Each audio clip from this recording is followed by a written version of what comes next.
ওই পাইপলাইনটা বন্ধ, ওদিক থেকে আসার সম্ভাবনা কম, আমরা নতুন কাউকে পেতে পারি। সবচেয়ে বড় কথা হচ্ছে আমি যাদের সাথে সম্পর্ক ছিল বা প্রেম করেছি, আমি অনেস্টলি চাই যে তারা ভালো থাকুক। আমি আমার কারো প্রতি কোনো অভিযোগ নাই, কারো প্রতি কোনো বিরোধ নাই, কারো প্রতি কোনো কমপ্লেন নেই। ঘটনা ঘটেনি এই জন্য দেখতে পাওনি। ওকে, ঘটনা সিরিয়াস কিছু টার্ন নেওয়ার আগে আমি টার্ন নিয়ে গেছি। ওকে, এটা কোনো ঠিক নেই। কালকে আমার বোন খাবার সময় জিজ্ঞেস করতেছিল আসলে কি করবি না, আমি বললাম যে হালে যিনি সবচেয়ে বেশি আলোচিত, তিনি যাই করেন না কেন সেটা হয় সংবাদে আসে অথবা আমাদের সোশ্যাল মিডিয়াতে ভাইরাল হয়ে যায়। আর সেই ভাইরাল করতে করতে, ভাইরাল হতে হতে এখন বাংলাদেশের এমন কোনো বিচরণ ক্ষেত্র নাই যেখানে তাকে পাওয়া যায় না। কি বিজ্ঞাপন, কি ফিল্ম, কি একটা সেলিব্রিটি টক শো, অথবা উদ্বোধন, অথবা কনসার্ট, অথবা অ্যাওয়ার্ড শো। আপনারা ঠিকই ধরেছেন, বাংলাদেশের সবচেয়ে আলোচিত এবং হালের মেয়েদের ক্রেজ, যাকে বিয়ে করতে চায়, আমাদের সবার প্রিয় জায়েদ খান আছেন।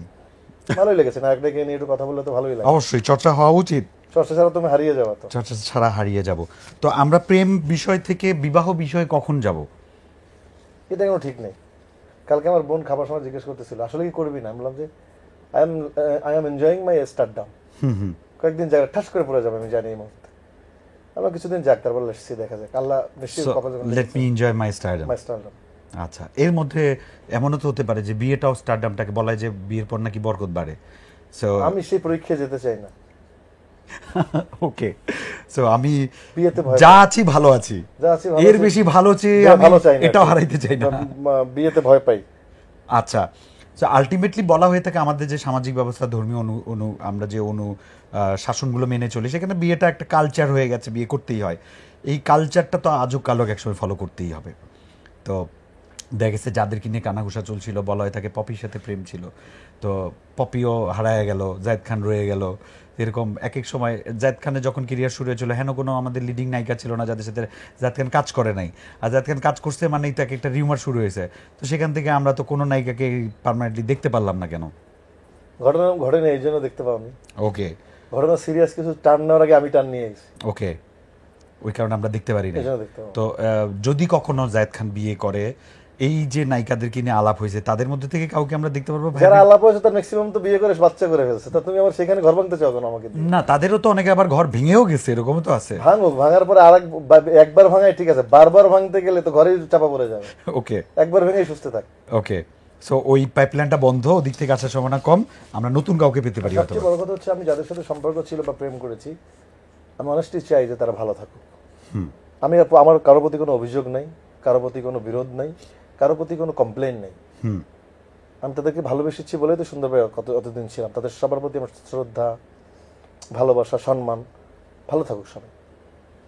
ভালো থাকুক ভালোবাসাগুলো, ভালো থাকুক ভালোবাসার মানুষগুলো। ওকে, একটাই হয় না।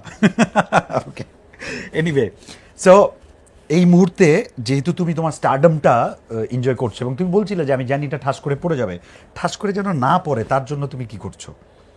এটা যতই চেষ্টা করি সারা জীবন ধরে রাখা সম্ভব না। মানুষ যতদিন ভালোবাসবে ততদিন থাকবে। এটা থাকে না পৃথিবীতে। এই ফেম একটা সময় চলে যায়। এক সময় দেখতে দেখতে মানুষের আকর্ষণ নষ্টই হয়ে যাবে। এটা পৃথিবীর সব ক্ষেত্রেই হয়েছে। তো চেষ্টা করি যতটুকু সময় থাকে ততটুকু ভালো ভালো কিছু কাজ করে যাওয়ার চেষ্টা করছি যেন মানুষ মনে রাখে। রাইট। তোমার চোখে ফিল্ম ইন্ডাস্ট্রির এক নাম্বার সুপারস্টার কে? এটা দর্শক বলবে। আমার চোখে তো সবাই আমার কলিগ। আমার চোখে এক আর দুই কিছু কেউ নেই। আমি এক্সপেক্ট করছি পরিবারে তোমার মা কি বলে যে আমার এই ছেলেটা এক নম্বর, আমার ছেলে দুই নম্বর? মা বলে আমার সব সন্তান সমান।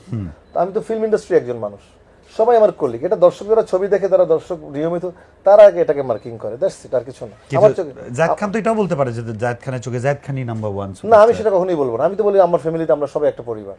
আমি কখনোই বলতে চাই না যে না এখানে আমি সেরা। এটা যারা দর্শক, যারা টিকিট কেটে মানুষকে স্বপ্নে দেখে, তাদের মধ্যে থেকে আবার একজনের, পৃথিবীর সবাই একজনের নাম বলবে না, 10 জন একজনের পছন্দ এক এক রকম। এই জন্য আমি এটাকে কখনো ভেরি করি না। আমি মনে করি যে সবার পছন্দ সবার আলাদা। আর আমার পরিবারের মধ্যে যারা আছে তারা সবাই আলাদা।